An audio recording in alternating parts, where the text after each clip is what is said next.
Hello and welcome to a brand new Arseblog Arsecast right here on arseblog.com. How are you? Thank you very much indeed, as always, for being here. Hope all is good with you and yours during this Interlull week. Many of the players have gone around the world to play games for their countries. Some of them are friendlies, some of them are Nations Leagues, and we'll keep fingers crossed that the Arsenal players who go away have a successful, injury-free time and come back fit and healthy and ready to go, because this time next week we will be talking, I guess, about a North London derby and a month ahead in October, which is going to be extremely challenging. But all that can wait because, you know, it's next week and we don't want to be premature and get ahead of ourselves or anything like that. Nevertheless, we do have a good show for you today. In a little while, I will be talking to Matt Spiro about William Saliba and the fantastic start he has had to his Arsenal career proper. Of course, he did sign for the club in 2019, but he's only begun to play this season. It's all going very well. We'll talk to Matt about that. Also, Flo Balogun on loan in France and Nuno Tavares on loan in France. Matt will give us some insight into how things are going for them. Also, a bit later, I'll give you the winners of the David Dean book competition. I interviewed David last week and we had some copies of the book to give away, so I'll give you the winners of that in a little while. For those of you who are asking, and many of you have and are very kind to ask about Lana, the dog who had her hip replacement operation a few weeks back, and how she's doing. Very well. We had all the stitches and staples out of her leg, no infection or anything like that. She's beginning to put some weight on it. She's definitely feeling a bit more like her old self because the magpies in the back garden, she's barking at them, but because she has to spend 6 weeks basically in a crate to make sure she doesn't do any damage to the new hip, it is a little bit frustrating for her, and I think she is getting a little bit bored of just staying in the crate. We're trying to entertain her, trying to amuse her, but this is the difficult part now, is to convince this little dog that, well, she's not that little, but to convince her that you have to stay still when she wants to go out and do running and jumping and that kind of stuff, and she can't. But she's going well. She's going well. So far, so good. Still a way to go, but thank you all for the inquiries, and I will give her a rub on the head for all of you guys. Right, let's get on and talk about the Arsenal stuff, all the Arsenal stuff that's going on at the moment, and with me to do that is Andrew Allen. Hello, Andrew. Hello there. Yeah, all the Arsenal stuff. Yeah, it's a bit tumbleweedy. I do wonder if we'd be feeling a bit differently about this Interlull, you know, had the postponements and everything else not taken place, because we would have had a few more games and maybe just felt like it's about time, you know, just get a bit of a rest in before we go into this crazy October, 9 games in the space of 30 days, whatever it is. But it feels like it's come at a bad time in a way, because, you know, we got back on the horse after losing at Manchester United, beat Brentford comfortably, and you're kind of going, oh, it'd be good if we had another game. Yeah, I mean, in many respects, I mean, it's kind of nice to sort of sit back and just bask in the fact that we're top for a couple of weeks. Yeah. But this was the first season in, I don't even remember how long, where we'd kind of got rid of that pesky September interlull because of the World Cup. And, you know, you get the chance to build up some momentum and really get into the season. And then obviously everything that happened, and we ended up with a kind of impromptu break anyway. So, I mean, it was so important to beat Brentford, because I think if we'd come into this period ahead of 9 games, sort of 2 Premier League defeats on the bounce, that would have been incredibly frustrating. And I was a little bit nervous because you never really know how things are going to go when you go away from home, and especially those early kickoffs, which in the past we've had some nightmarish scenarios. But it was perfect. I don't think we've had a more kind of complete performance than that in such a long time. So when the full-time whistle went, it was kind of like, great, a couple of weeks off. We go again in October. Yeah. Was it, I think, Granit Xhaka who talked about the fact that we showed we weren't going to lose games in bunches. I think it was a Xhaka quote. I can't quite remember. Xhaka or Gabriel, someone anyway. But that was an important thing, and it's clear anyway from whoever it was that said it, I'm displaying my huge research here, but I know I read it and I was trying to Google it there as you were talking, but I can't find it. But, it does show that thing was on the players' minds. I think it was Xhaka, because he said teams are respecting us a bit more. They can see there's a bit more about Arsenal this season. But they were obviously aware of that going into this game, that last season when we lost again, and maybe we lost again before we got ourselves back on track. So for the players who are obviously feeling pretty confident as it stands anyway, just to sort of cross that little thing off the list, if you like, of things you've got to improve on this season will have been very positive as well. Yeah, I mean, obviously last season we all know about that horrible start we made, and you sense that from the get-go we were basically up against it. Teams knew that, there was a sort of fragility there that could potentially be got at. And this season, I guess, as annoying as it was to lose to Manchester United, and I really don't feel like we deserve to, we've managed to kind of keep the negativity at bay. And really, I think even Thomas Frank said it. I mean, that Man United game could have gone either way. We have pretty much dominated and deserved to win every game we've played this season. I mean, I know that people will point to the fixture list being relatively kind, but you've said it before, everyone's said it before, you can only beat who's in front of you. And so far, aside from United, we've done that. I don't think we'll go to United too many times and play as well as we did and come away with nothing. So, I mean, honestly, it's been I had high hopes coming into the season. There was a sort of level of positivity despite the frustration of the way last season ended. I think obviously the transfer window, the way we played in pre-season, all of that kind of helped kind of create this sense of excitement. But, we've just gone about our job really diligently in every position. And I still think that there's obviously been stars, people who've come to the fore, but there's also, I feel like, another gear for us to go into, which is even, really, really exciting, I think. That we've seen little glimpses of new guys, but maybe not everything that they can deliver. Certainly not with Zinchenko. We're only just getting a first taste of Vieira. And, I think there's probably more to come from Marquinhos as well. Yeah, Vieira obviously was the guy we were looking at on Sunday against Brentford. He's in the team in place of Martin Odegaard, who's been hugely important and influential in this team. And cracked in a brilliant goal, played very well overall. It was his first start in the Premier League, away from home, at a club that, has given us problems, etc., etc. I see a lot of talk about the physicality aspect of it, and he's clearly not the biggest guy in the world. But I do wonder how much that really counts in the Premier League. Like, I think he could probably become a little bit more robust, but you don't want to, get him in the gym and make him into a little tiny beefcake guy. I don't know that would work for him. Do you think that's an impediment if you've got the talent, if you've got the skill to deal with it?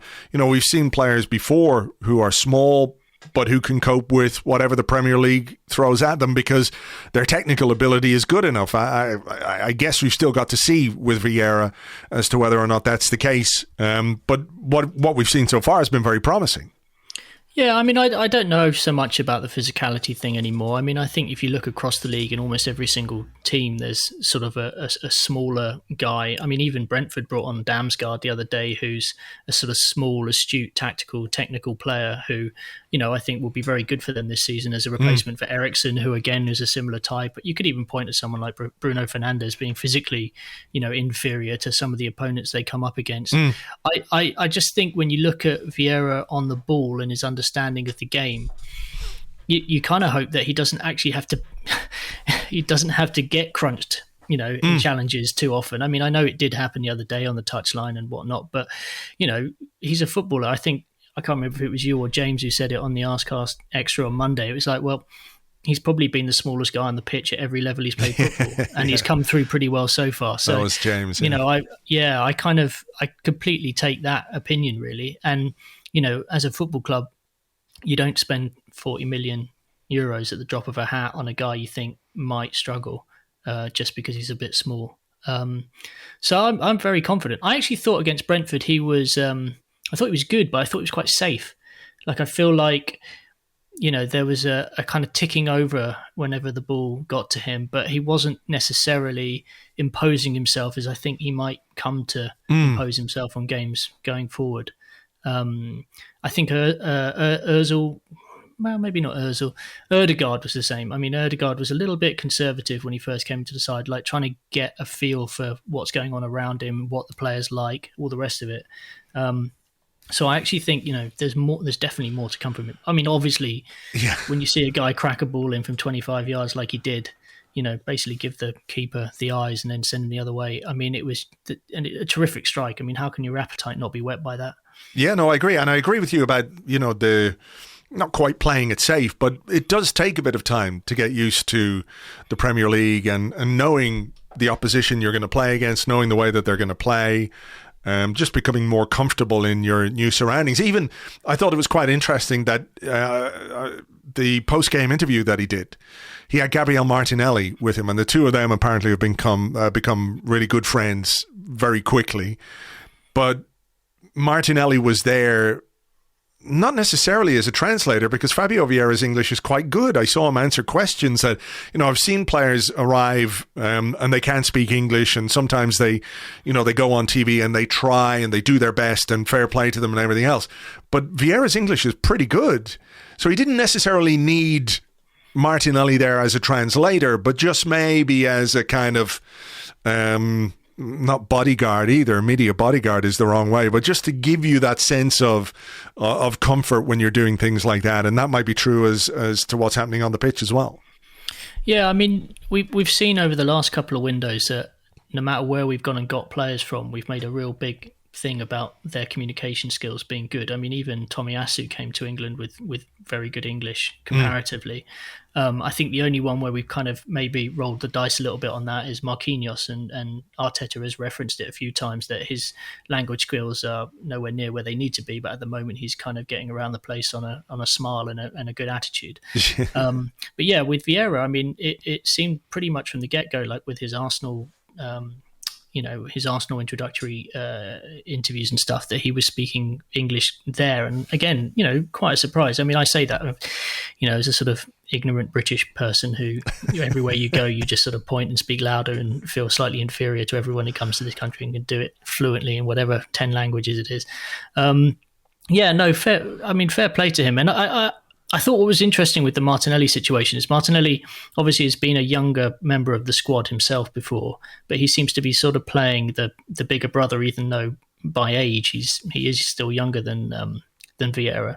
But it's really nice to see those kind of friendships striking up. That bond is building. I mean, you hear Saliba talking about it with Gabriel as well, because as Saliba's English improves, he's been talking a lot of French with Gabriel, who obviously played in France for a few years. So, I think it's really, really important. I mean, all the vibes about the team spirit are, positive. Everybody, it's very rare to hear players in a team talking about team spirit in a negative way. They always seem to suggest it's always improving. It's never been as good as it is right now, that type of thing. But, I mean, right now you do look around and then you throw in the element of the relationship with the fans, which really hasn't been better in a long, long time. And that general positivity, I mean, all of it just comes to the surface. Yeah. Winning games as well is a big help in that regard. Like, everything is good when you're on top and when you're scoring goals and when you're winning games and you're sitting top of the table. As you say, it's easy to feel good about what's going on.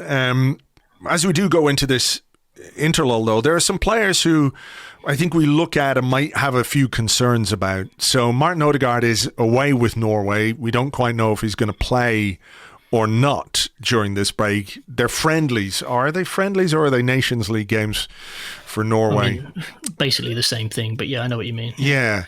So you're kind of hoping that there's common sense at play. Yeah, I saw Solback and the manager talk about Odegaard joining the group in some capacity, potentially as a fourth coach, they kind of said, as if, even if he wasn't there to actually play the matches, he might kind of have a cheerleading role or just be part of the group, which is, I can understand. Obviously, Arsenal will want to have a say about whether the player needs to be doing his rehab in London. And I'm sure they won't get to trump any decision Arsenal make on that. But yeah, I mean, it can't be that bad if he was expecting the guy to join up in some capacity. Yeah.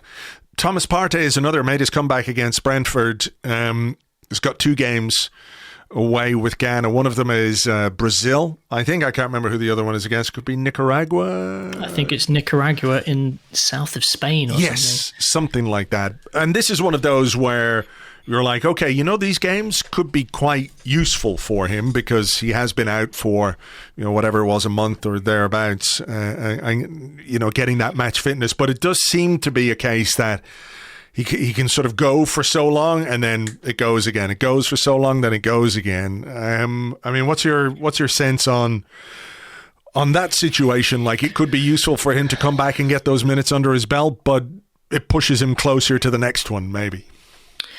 Yeah, it's a strange one, really, isn't it? Because quite a few of the injuries we've had have come via training sessions rather than matches in the last couple of months. And I mean, I'm not so worried about it. I mean, in an ideal world, maybe Thomas Partey would be wrapped up in cotton wool and at London Colney just getting ready for the Spurs game. I don't know if he's going to end up playing 180 minutes of these games. It's possible.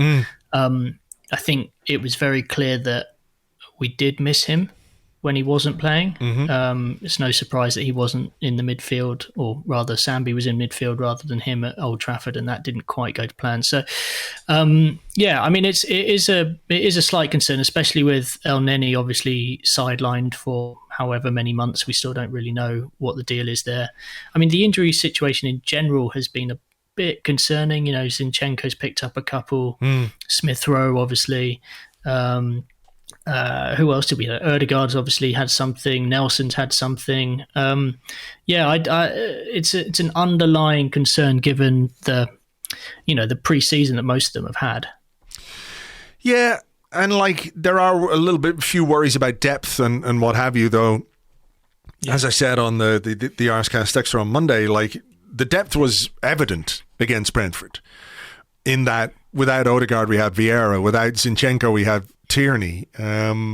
But there comes a point where that does get a little bit stretched. An interesting one as well, I think, is Tomiyasu. Seen some quotes from him today where he says he's not satisfied.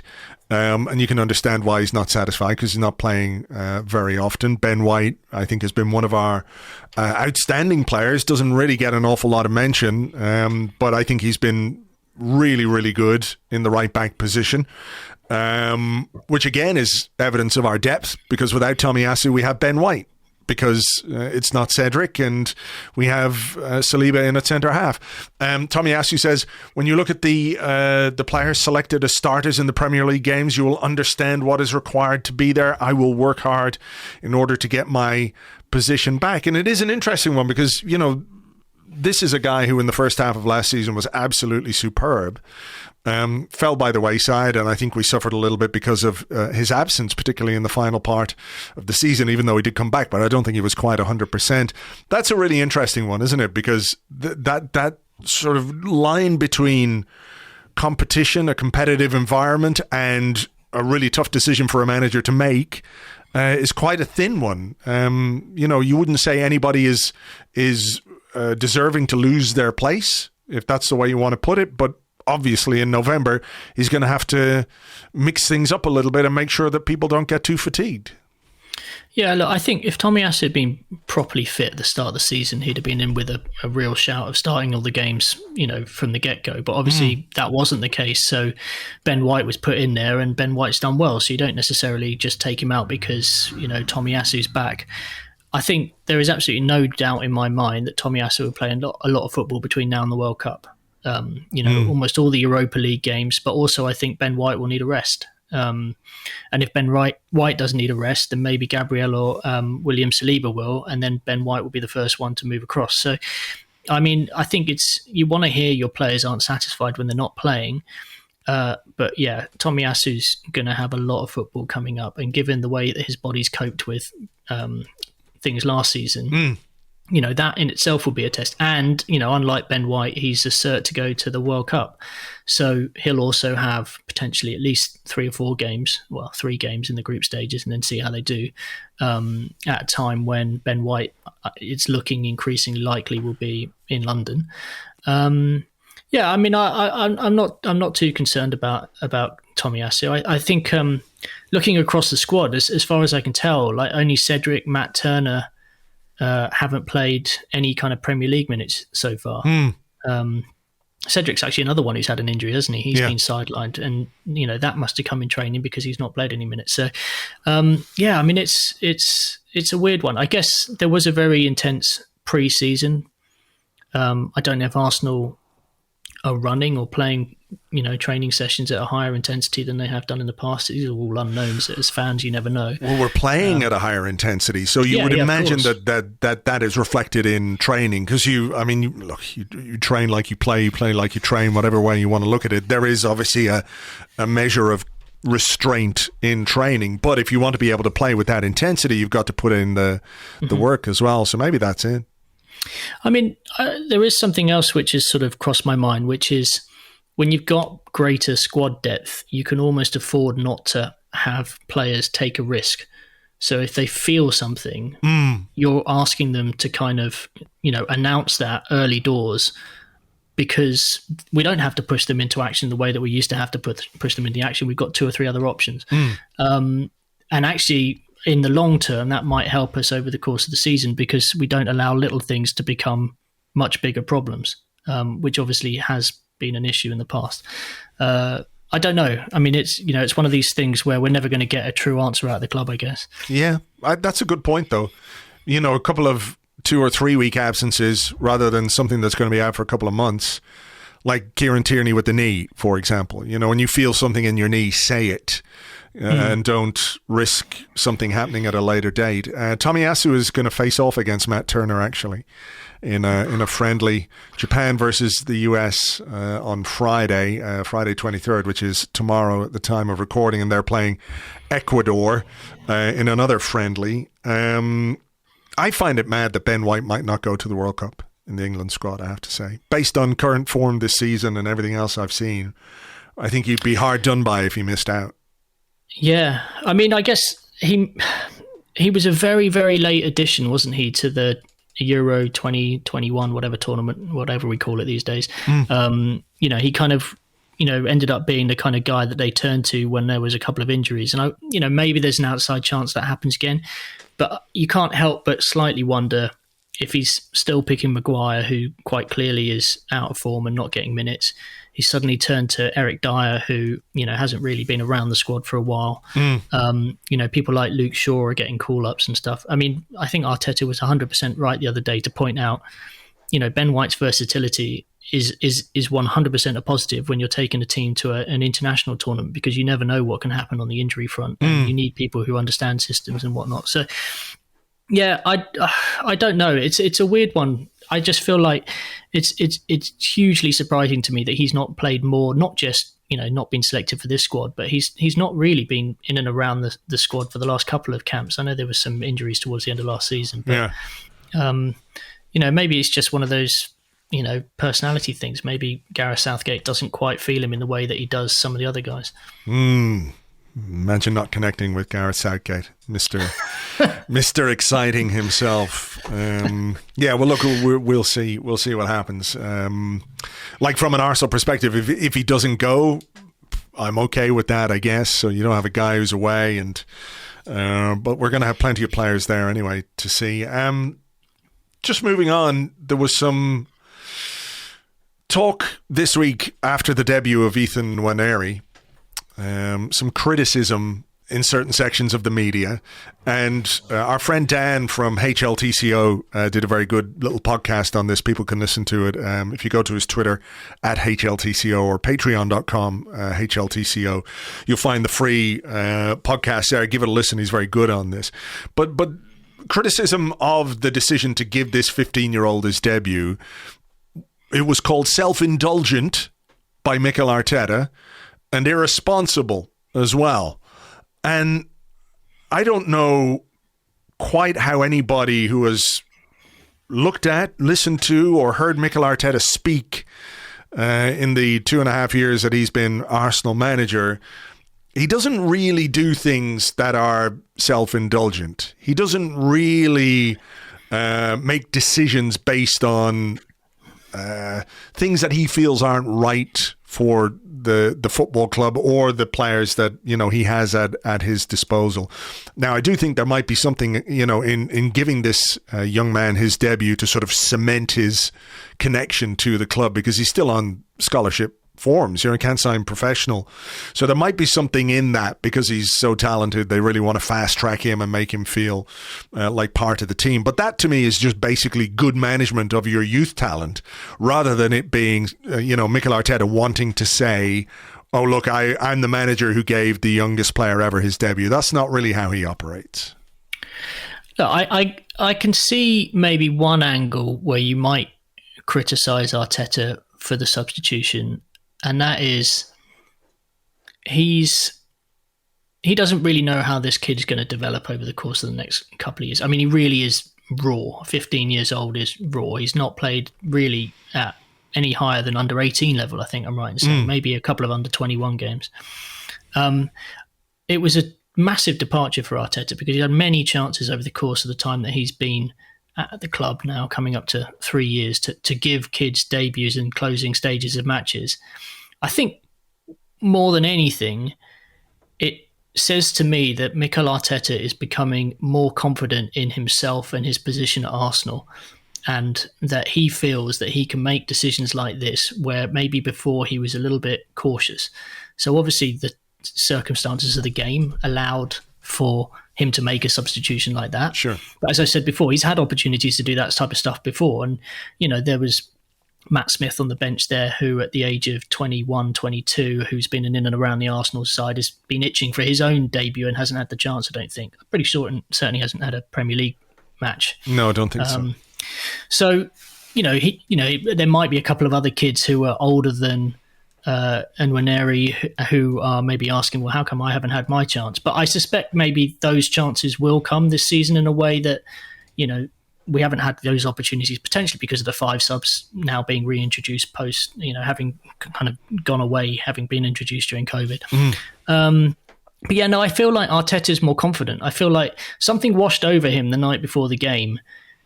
He kept talking about it being a gut feeling, like, I'm going to give this kid a go on the pitch. And that was sort of that was a very kind of Arteta-y thing. He's very scientific, very measured, very disciplined, very, you know, all these types of things. And this just seemed to be heart over head in many respects. I don't know what the kid's contract situation is, if he's wavering and this is going to tip him over the line. I do think the club now have a bit of a job on their hands, making sure that he's given the level of kind of care and attention he needs to deal with the added spotlight, because, you know, within about 20 minutes of the game finishing, there was 150 articles about who he is. You know, we've seen his head teacher interviewed on Sky Sports. We've, you know, that's a lot for a 15-year-old kid to cope with. And obviously all eyes are going to be on his development now, you know, where he goes next and whether Arsenal give him more opportunities. I think Arteta did kind of try and play things down a little bit in the post-game press conference, said maybe the next steps have to be backwards and sideways before going forwards again. I mean, seems pretty logical, because you're not going to see a 15-year-old playing regular football in the Premier League. But yeah, look, it was a talking point, I guess. I'm excited for the kid, and everything I hear is that he's a very, very, very good player, intelligent, down to earth, and you know, it's great to hear and see kids like that getting opportunities at Arsenal. Yeah. No, I mean, I just don't really see how it can be anything other than, I get what you're saying completely, actually, about the spotlight thing, because it is a lot.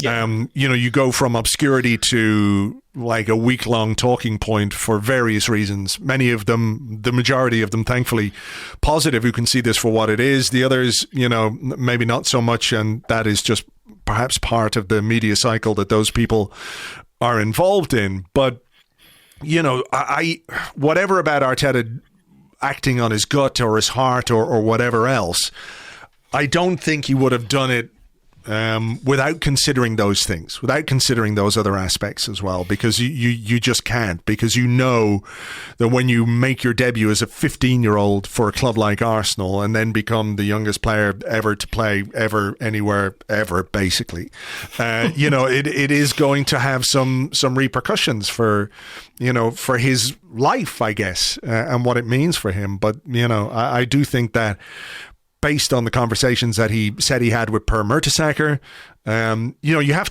to imagine that these guys talk all the time, right? Like, not just about whether this player is talented, because they're all talented. To be in an academy like Arsenal, you have to be a talented player. But are you ready physically? Do you understand the game well enough? Are you tactically aware? Can you take instruction? What are you like as a person, as a personality? Like, I'm sure all of those things were taken into account before he made that decision, even if it was just to give him 3 or 4 minutes.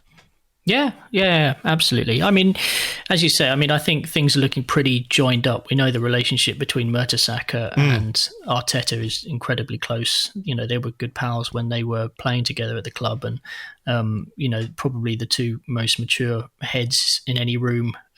It feels like at Arsenal over the course of the last sort of decade or so. So I really just hope that people don't use it against the player, because he just needs to kind of settle down now, get into a rhythm, get more games under his belt, more experience, probably at some point go out on loan, and then we may see him again in a couple of years' time. I know obviously we've had other kids come through very early, Fabregas and Wilshere. Saka made his debut at 17, 18, didn't he? I mean, we're talking 6-7 months difference really in terms of age between those guys. They've proved they can do it. If you're good enough, you'll be fine. Well, let's see how it goes. I hope he doesn't get marked out in kind of, under 21 football now as a kind of the guy to go for, because he's the guy who was 15 years old and made his Premier League debut. And maybe that won't happen. Maybe his teammates will have his back anyway. But sure. It's super exciting for the kid. And he really is a kid. Yeah. And exciting for the academy and for the way it demonstrates as a pathway from the academy to first team, which has been shown by the fact that we've got Eddie Nketiah, Bukayo Saka, Emile Smith-Rowe all in the team as well. So it's a good tradition, a good Arsenal tradition, and hopefully we see a lot more of this guy in the years to come, if not in the very near future. All right, we'll leave it there. Andrew, as always, thanks very much. My pleasure. Thanks for having me. Thank you very much indeed to Andrew. You can find him on Twitter. He is at @AllenSport, @AllenSport. Now, you will remember last week we did a competition to give away some copies of David Dean's book entitled Calling the Shots. I asked a question about what party game Arsene Wenger and David Dean played when they had that famous meeting for the first time. And I gave you, I think, a couple of, there was musical chairs, Twister, and charades. And charades, of course, was the answer. A surprising amount of people went with Twister, though, which, certainly conjured up some images in my mind. And now they're in your mind, too. The random number generator picked 3 people at random who chose charades and not Twister. And those 3 people are Chris Kent, Ken Hickey, and Richard Tenby. Well done to you guys. I will be in touch by email. We'll get your details and we will get the book sent out to you ASAP. Right, let's crack on with the show. And with me now to talk William Saliba, Flo Balogun, and much more, it's Matt Spiro. Hi, Matt. Hello, Andrew. How are you? I'm very, very well, thank you. Enjoying a very good season so far. It's been a lot of fun. It sure has. Now, last time we spoke was, I think, probably about the halfway point of last season. And we were doing a kind of like a midterm report on William Saliba, and it was going well for him at Marseille, and I think it continued to go well for him at Marseille. But there were, throughout last season, some concerns, some worries. Was he going to come back? Would he be welcomed back into the fold? Would Marseille try and take him, on a permanent basis? Would Arsenal be open to that? And saying that right now, it seems absolutely fucking ludicrous that such a thing might happen. Are you in any way surprised by how well he has started this season at Arsenal? No, from a playing point of view, I'm not surprised, because I know what he's capable of, and I've seen him for a full season at Marseille, for half a season at Nice, and I'm not surprised about that. I think perhaps when we were talking 6 months ago, I wasn't 100% sure that we'd be talking about William Saliba, an Arsenal player, at this point in time, because there were doubts, and I certainly had doubts that Mikel Arteta would show faith in William Saliba, because there were issues, there were problems between the two parties, and I think it's dangerous to send a player of that ability back to his homeland. I think it's one thing to send him to Saint-Etienne or to Nice, but send him to Marseille, who are, with all due respect to PSG, Marseille, the biggest club in France. They got a massive following, and he was hugely popular there. Marseille wanted to get a buy option into his contract at the beginning. Arsenal resisted that, thankfully. And he would have had that season with the Marseille fans, with Marseille players, Matteo Guendouzi in the dressing room saying, "Come on, William, stay on. We've got something good going on here." And at the same time, when I did that interview with Saliba towards the beginning of last season, he said to me that he absolutely feels like an Arsenal player. So I knew he wanted his future to be with Arsenal, but I had doubts as to whether that would happen with Arteta. But in terms of his performances, no, I'm absolutely not surprised. I'm pleased. Obviously, you never know how it's going to go. But from the Crystal Palace game onwards, he's been outstanding. Sure. There's some interesting quotes just dropped this morning via Canal Plus. And he talks about his start to the season. I came back here to win, so it's nice to start. And then he said, from a personal point of view, it was better for me to go on loan to play, make mistakes, learn. I came back stronger and with new ambitions. These experiences proved to me football is complicated, but you should never give up and believe in yourself. And I think you probably could make a good case that, let's say, there was probably a time last season when Arsenal could have done with William Saliba, particularly towards the end of the campaign when, injuries and fatigue and all those things kind of kicked in, and we saw, what happened with Rob Holding in the derby and everything else. But from a broader perspective, that full season on loan, as you say, in a big club where there is a lot of pressure, there's an expectation to perform, and when you get to a certain point in the table, they got Champions League football, all of that kind of stuff. In a 38 game season for Arsenal, which unfortunately was only just over 38 games because the cup games didn't go particularly well either. The decision to send him on loan has probably been justified by the absolute readiness of this guy now, pushing for a place in the France squad. He has all that experience, and I think Arsenal are benefiting from that. I think you're right. I think it's worked out really well. I don't think it was part of a carefully thought out master plan. But again, I don't think we need to go over what's happened in the past. We don't know exactly, I don't exactly what happened between Saliba and Arsenal, but he was, he felt, I can say that with certainty, he felt as though he was unwanted by Mikel. I don't think it was a case, go to Marseille, come on, William, we're going to be watching you every week. I don't think he was told that. There was uncertainty in his head, but from a footballing point of view, that season that he had in Marseille was absolutely brilliant. I think, I think he's developed as a man to go there, carry the Marseille defence. They played a sort of gung-ho football with Jorge Sampaoli, where the defence played very high up. They were able to do that because of Saliba's speed. They could only do that with Saliba in the team, and luckily for them, he was basically fit all season. So we talk about mistakes. He says I made mistakes. He did make some, and no real outrageous howlers. And he'll make some this season, I think. But no, it's worked out well, Andrew. And I was talking to somebody the other day and saying, if Saliba had been thrown in the deep end last season at Arsenal and we'd lost our first 3 matches, you can imagine people going, well, hang on, what? This guy's a kid. He's not ready. And, it could have been counterproductive. So in that respect, yeah, he's come in 21 now, looking like he's absolutely ready. And like just in terms of what he brings to this Arsenal team, when we think about, a lot of the focus has been on the difference in attack with Gabriel Jesus coming in and what he's done at centre forward and how he has transformed that position, and the way that Arsenal appear to be a much more progressive team now. But I don't think we can overlook the fact that a lot of that is due to a big investment in the defence, with Tomiyasu coming in, Ben White coming in, Aaron Ramsdale coming in, Gabriel's a relatively recent signing. This is a very completely reworked defence from where it was, two seasons ago, 3 seasons ago, when we were having nightmares and hysterics over the likes of Mustafi and Socrates and Luiz to an extent as well. This is completely different. But when we look at William Saliba to come in, the physical presence, the pace, the way he reads the game, I think the assurance, the coolness that he feels when he's got the ball in difficult positions at the back. It's very difficult to remember a young defender who plays with such confidence on the ball. And I think you're right. Like any young defender, he is going to make mistakes, and there might be 1 or 2 moments where he gets caught out. But to be a progressive team, you have to be progressive at the back as well, and he brings a lot of that. The third goal that Arsenal scored against, who the hell did we play? Brentford, exactly. Brentford, yeah. Thank you very much.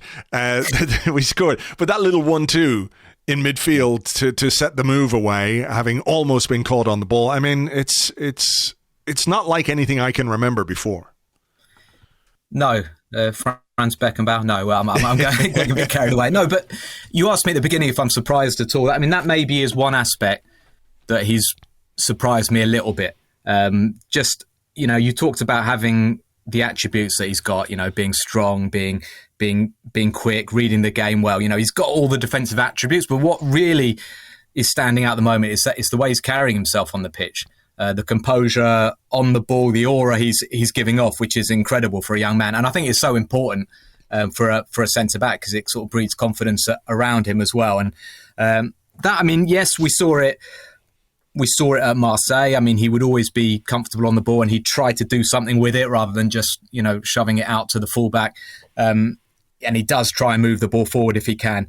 I maybe wasn't expecting him to be that good that quickly in the Premier League. I thought maybe a few safety first balls, a few lumping it upfield. The first 15 minutes, I thought, against Brentford, I mean, I was with my French eye, if you like, watching him maybe more than Arsenal's other players, and I just thought it was so impressive. I mean, it was a great all-round performance from Arsenal against Brentford, but I thought in those first 15 minutes, the way Brentford, tried to attack us, playing the balls into the channels as we knew that they would, trying to catch us on the transitions. And not only was he quick, but like you say, when he got the ball, he'd keep it. He'd play a little simple pass into Xhaka or Partey, and there wasn't any sort of giving it back to Brentford. And I just think he took the sting out of them, got the first goal again on 18 minutes, and I just... he didn't win the game on his own, but those 18 minutes was a massive factor, I thought, to kind of just quietening the crowd, getting the goal, and amazing stuff. Sure, and we've added goal scoring to his repertoire as well. He had 1 goal before he came to Arsenal, and he's now got 200% more goals than he ever had in his career before. So I mean, that's a nice little thing. But I think it plays in when you're a guy who's 6'4", when you've got a team that's good from set pieces, you can surely contribute. Yeah, he's got that. I think he's got that in him. I can remember quite a few near misses. He got an equaliser, or it would have been a winner, I think, for Marseille at the Parc des Princes last season that was cancelled for offside by VAR. And I can remember a few sort of balls off the line and stuff. So only 1 or 2 goals last season, could have been 5 or 6. And yeah, he's got to bring that into his game. You talk about surprising me. The left-footed shot, I didn't see that coming. No. I don't think anyone did. He didn't do that at Marseille, I'll tell you. Well, Zinchenko definitely didn't see that coming. So the way he reacted to that. Can I ask you a little bit about, like, when we think about a player, we think about just this guy in isolation. But generally speaking, players these days have got people around them, management teams, agents, those kinds of things. And I suppose one slight worry from an Arsenal perspective is we know he's into the final 2 years of his contract. that there is a decision to be made at some point. And, he's spoken about being open to a new contract, I think. He talked about liking London. He likes the team. He likes the fans. And I think the fact that he's been an ever-present in a Premier League team so far this season with the World Cup on the horizon, those kinds of things will play into his ambitions. The fact that he's become such a favourite with the fans, with the song, and the song is being sung in the dressing room as well. I guess it's probably gone better than any of us, or maybe even he would have expected. But what is like the behind the scenes on him, and what roadmap is there for his career, if you like? Because Arsenal would obviously, I think at this point, want him to extend his contract because, they would be mad not to. But how open do you think the player will be to that? And if he had some doubts, let's say this time last year after he'd been sent out on loan, how much do you think the fact that he is being picked every single week will play into what decision is down the line? Yeah, I think it's massively important. I think when the season started, was it because of a Tomiyasu injury that Saliba effectively started against Palace with Ben White, and from the beginning, he basically made himself undroppable, really. And I think that was really important. My dad, who's a big Arsenal fan and a real warrior, kept messaging me saying, "But he's going to leave. He's going to leave in August." I was like, "Well, he's not going to leave now, is he? He's playing, and the fans are behind him, and." It would have been a hammer blow, but I think he does feel central now to Arsenal's plans, and the World Cup is incredibly important in his mind. So I think if he'd have started the season on the bench, I couldn't imagine him rushing into signing a new contract. But in terms of his career plan, I think he sees himself at Arsenal for a good period, hopefully from an Arsenal point of view, a very good period. And I'd be amazed if talks aren't going on at the moment, because I don't think Arsenal will be in a stronger position to tie a player like this down to a new contract. They're top of the league. They've got some fantastic young players. The future seems to be really exciting. So I'd be disappointed from an Arsenal point of view if they're not trying to tie him down. And hopefully there'll be news in the coming weeks. I don't see any reason why Saliba would work against that, even though, yes, a player sort of, has it in his own interest, if you like, to go to the final year of his contract. But, you'd like to think that a deal can be struck. Okay, fingers crossed on that one. Let's move on and talk about another player who's been sent out on loan to France. Quite interesting comments from Flo Balogun this week as well. He's on loan at Reims. And he said, "Before I moved, Mikel just wanted me to develop as a man. It was kind of like an open answer. It was for me to interpret what he meant by develop as a man." And he says, "By moving abroad, I'm starting to learn what he meant by that. It doesn't just mean on the pitch, but also off the pitch." And he's had a really bright start to his season in Ligue.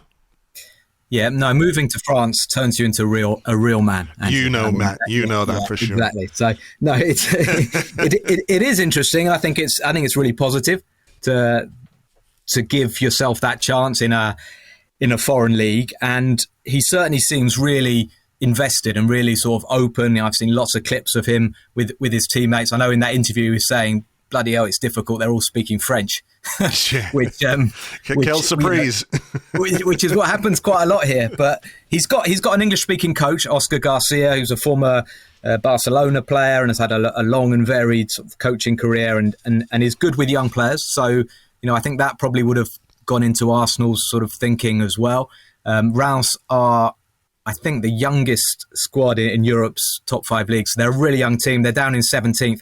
Balogun started brilliantly on the pitch. I think 5 goals in his first 6 or 7. He's got 5 goals in 8 now. But that's pretty impressive. I wasn't sure that he would start for them, but he's made himself a definite starter now. And he's given a couple of interviews to the French media as well, speaking in English. But it shows a sort of openness that he's looking to sort of, enjoy a nice season, get to know French football a little bit. It's a little club in the middle of the Champagne region, beautiful place. It's only about an hour and a half from Paris. So, a nice place to spend a year. And if he's playing regularly in that very young Reims team, so I think it'll be nice for him because there's plenty of sort of 20-year-old, 19-year-olds. So you should be able to make good friends.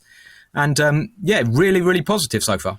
What about the issue of the language? He does talk about it in the interview. He said, it's important to throw yourself in at the deep end, as I'm trying to do. Hopefully I don't drown. He says there's only 3 English-speaking people at the club. And then he said he's got French lessons once a week for an hour, which doesn't sound like a lot, to be honest. But at the same time, if you're training every day with people who are speaking the language every day, that's a lot of how you learn. You pick it up on the playground, so to speak. But how important is it a thing? Because I visited France once or twice, and I've found like they do appreciate, or they do want you to speak the language. Yeah. They don't just want you to say it in English louder. Is that a decent way of putting it? No.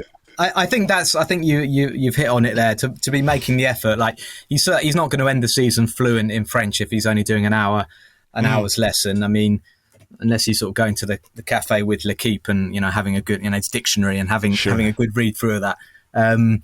But I think it's important to make the effort. I also think that young French people more and more want to practice English. So he'll probably find a lot of the youngsters. He can communicate. Sure. But obviously, you need to understand French for those sort of moments in the game where you have to make a call. But there's also the football vocabulary that I'm sure he'll learn that. That's the first thing they learn. It's not like us. We ask how to get to the station. They learn how to say man on and I'm free and stuff like that. So sure. He'll be all right. All right, cool. Nuno Tavares is on loan at Marseille. That pathway seems fairly well trodden at this moment in time. Had a great start, and I think we got one of those sort of archetypal first few weeks of the loan move kind of interviews from him. I remember it happened with Dani Ceballos when he came over and had that really good performance against Burnley in the sunshine very early on in that first season that he came. And there were all these interviews about he'd be open to staying forever and all that kind of stuff. So that initial glow, that kind of honeymoon period, how is it going for him there?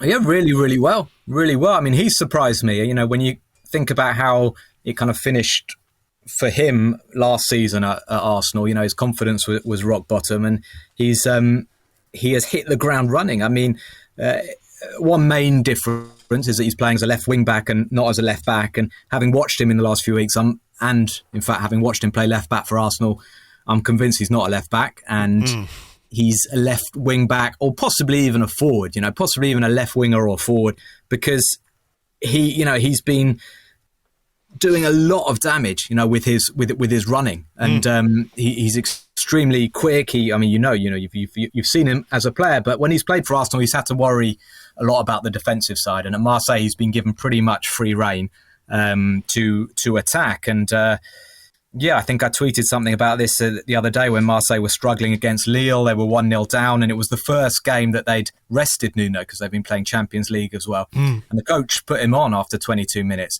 And the impact he had, he just got the stadium going, a couple of rampaging runs up the left. He's finding an end product as well, which he didn't have at Arsenal. He's managing some of the time when he gets up the wing to pick out teammates with his crosses. The other thing, we saw him quite a lot, especially in his first few weeks at Arsenal, trying his luck from long range. Yeah. And quite often those right-footed shots would kind of skew off high in the stand. They're going in. He's had 2 or 3 long shots with his right foot into the bottom corner. People have been asking him if he's right-footed. So, look, I'm surprised, but let's hope it continues. I mean, the other side of the coin would be that in the 2 Champions League games, he's not been as effective. The level's been a little bit higher, albeit one of the games was against Tottenham. But Marseille they dominated, controlled it for 60 minutes. Maybe not dominated, but Tottenham as they tend to sort of hit on a couple of counter-attacks. But no, really, really, really positive. I mean, at the start of the season, I didn't think Nuno Tavares had a future at Arsenal. I'm still not 100% sure he does, because I'm not sure, even though he's a player that's come in under Arteta, I'm not, he's still a bit raw. Some of the times when he goes on these runs, he, say looks like a giraffe would be a bit harsh, but, with those long legs, and you're kind of wondering if he quite knows what he's doing, but he's been quite effective a lot of the time. So I do think, having watched him the last few months, that he has talent and he has the ability perhaps to be an Arsenal player one day, but I'm still not 100% sure that will happen. Yeah, I'm not sure he's a left back. I think we kind of gathered that last season that, well, certainly he's a left back with a lot to learn defensively, but when you can get him going forward, when you can get him running at the opposition, then there's certainly some talent there and some potential there, and the ingredients or the bits and pieces have come together with the goals he scored early on for Marseille. So good luck to him. Fingers crossed it continues to go well.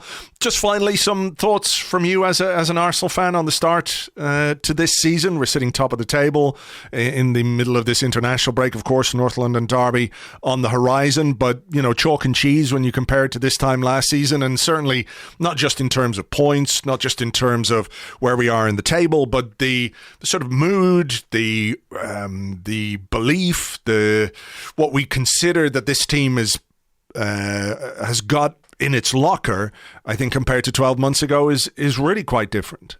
Yeah, absolutely. It's really, really exciting. I'm, like a lot of Arsenal fans probably have, trying to stop myself from getting too excited or, because I kind of went on strike after the Newcastle game. I found it so, because I did buy into a lot of the feel good factor after, last season where things were getting better and better. And I went to the first game in ages, the Wolves game at the Emirates, because I hadn't been, I don't think, since COVID. And when Lacazette didn't quite score, but got the own goal at the end, it was just complete mayhem in the Emirates. And it had quite a profound impact on me. And I just felt as well, you could, such a difference in the stadium, like the positivity and everybody behind the team. And it was obviously seeing a last minute winner was pretty special. But that's continuing. They've made some terrific signings.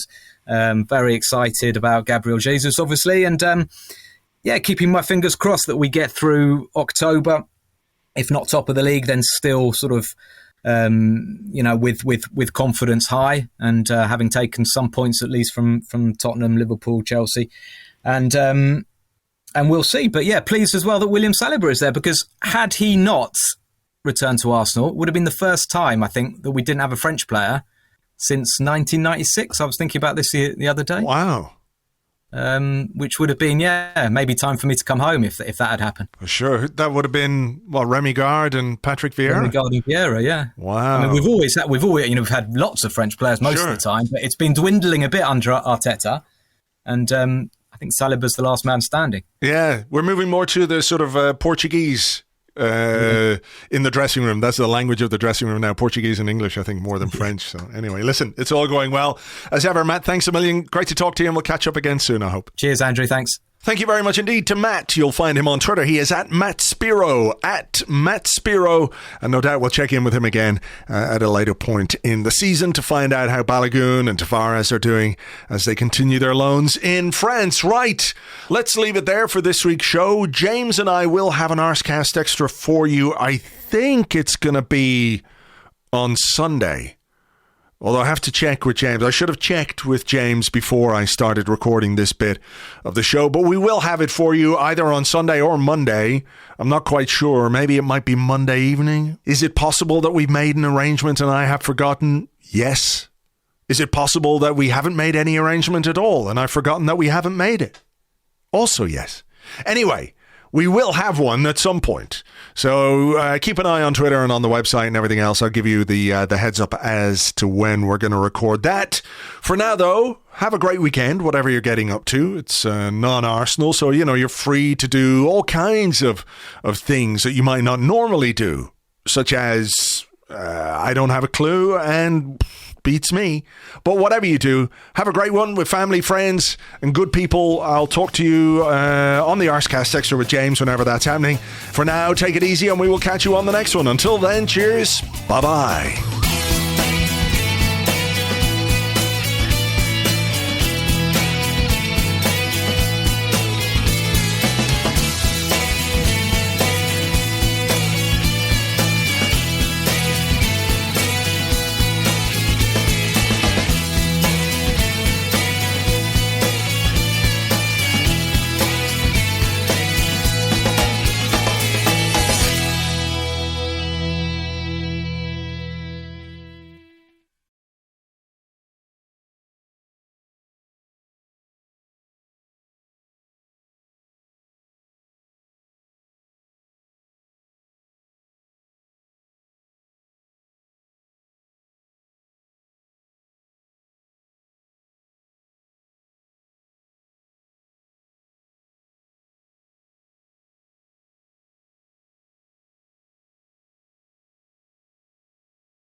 Welcome back to Talk Shite Radio, talking shite about sport 24 hours a day. We are talking Premier League this morning, and with me to do that, everyone's favourite ex-pro, Danny Cunty. Hello. Danny, let's start at the top of the table. Arsenal, 6 wins from 7, playing some exquisite football this season. Had a little blip at Manchester United, but bounced back against Brentford. Comprehensive win there. The Gunners are looking good so far. Yeah, you could say that, I suppose. But if you're like me, one of the great minds of football, you could focus on the real issue. And what exactly is that real issue, Danny? The fact that Mikel Arteta should be put in prison. Prison? Damn right. I'd have him doing a 10 stretch in the scrubs for what he did at Brentford. And just remind me what exactly it was that Mikel Arteta did that requires him to spend a decade of his life behind bars. Well, he's given the debut to a 15-year-old. And that is problematic. Why? Well, first, it's disrespectful to the opposition. You're basically telling them, look, I can beat you with a player in my team who isn't old enough to go to a pub after the game, get shit-faced, and then drive home. And I don't know about you, but I am extremely invested in child labour laws. What does this mean for the rest of the country when they see a 15-year-old? Are we going to have urchins back up the chimneys again? What about the counter-argument, Danny, that it says more about the talent and potential of 15-year-old Ethan Nwaneri than it being some kind of made-up crime? Yeah, but I don't accept that. I'm just concerned about this young man, this boy, this lad that I hadn't heard of until 2 days ago. Who's looking out for the best interests of Eden and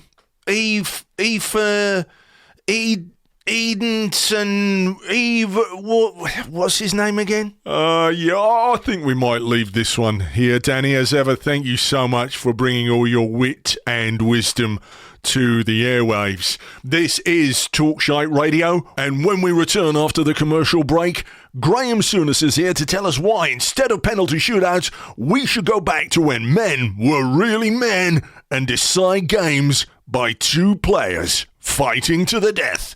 Mikel Arteta is a terrorist. Oh, shut up, Danny. Talk Shite Radio, talking shite about sport 24 hours a day. 24 hours a day.